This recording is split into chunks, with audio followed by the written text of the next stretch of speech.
2020 continues. Here's John Stossel. Don't you hate those high deductibles on your health insurance? You have to pay thousands of dollars before your insurance company starts paying the bills. But what if I told you that having a high deductible is a good thing? 5 years ago, the grocery chain Whole Foods switched to a different kind of health insurance, a policy that puts patients more in control. Because it's like, at last, I can go to that acupuncturist. At last, I can spend the money the way I want to spend it. That means employees like Braden Weirs must pay about $1,000 themselves before their insurance kicks in. If Braden gets cancer or heart disease, his insurance covers it. But if he has a sore throat or a sprained ankle, he pays. To help workers pay, Whole Foods puts money into an account for them. Braden got $1,500 this year. If he doesn't spend it on medical care this year, he keeps it, and the company adds more next year. And I have plenty of money left over so I can go get my new prescription glasses at the end of the year. HSA puts you in control. Most companies call these accounts HSAs, health savings accounts, or health reimbursement accounts. So you try this new system, and what happened? Our cost went way down. How y'all doing today? But some employees were mad. They said, "We want our full coverage back." When you go from a system where people are very dependent and now you're telling them, hey, you have to take more responsibility for your own health. That was frightening to them because they were going to have to be responsible for themselves. And they weren't going to be taken care of any longer. So you had a vote. The result was 77% of the team members voted for the health plan that we have today. Our CEO, John Mackey. Today, some workers have $8,000 in their health accounts. And then that's their money. It builds up over time. And so that's great because the money is compounding for them. I can save up my money and afford to have a child later on. He controls the money. And as the money builds up, it can cover all sorts of future out-of-pocket expenses. And it changed behavior. They start asking how much things cost. They may not want to go to the emergency room if they wake up with a hangnail in the middle of the night. They may schedule an appointment now. They didn't ask what things cost before. Why should they? Somebody else is paying for it.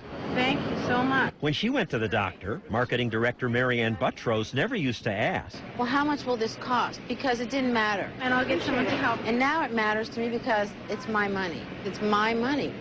Since it's her money, some people worried that health savings accounts will discourage people from getting care they need. You don't get preventive care. You don't go to the doctor when you've got something you think might be wrong. Maybe they economize by not getting health care that they need. The premise in those kind of questions, John, are that people are stupid. They're not smart enough to make these decisions for themselves. It's sort of an elitist attitude. The individual is the best judge of what's right for the individual. And most individuals are making smart choices.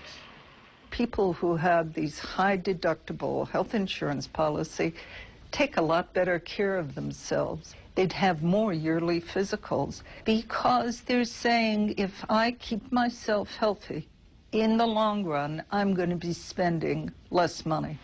Sherilyn Schmidt used her account when she wanted to get a physical. Since it was her money, she shopped around.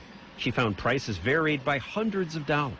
If I had regular insurance, I would have never called around and asked for prices. I would have just walked in, showed my card, said, I need a physical, and they would have given me a physical. And I don't even really know what they would have given me because I would walk in and say, I need a physical, and they would say, okay, well, this is what a physical entails, done. And the fact that she was paying changed the way she thought about that physical. I started thinking, well, what am I getting for this price? For $1,200, what am I getting? I hear some doctors are saying, gee, nobody's ever asked me that before. Yeah, and they don't often know. I mean, that shows you how dysfunctional a healthcare system is, that people don't have the vaguest idea how much they're spending on healthcare, close to the closest $10,000 or $20,000 often when they go to the hospital. And the sellers don't have any idea what it cost.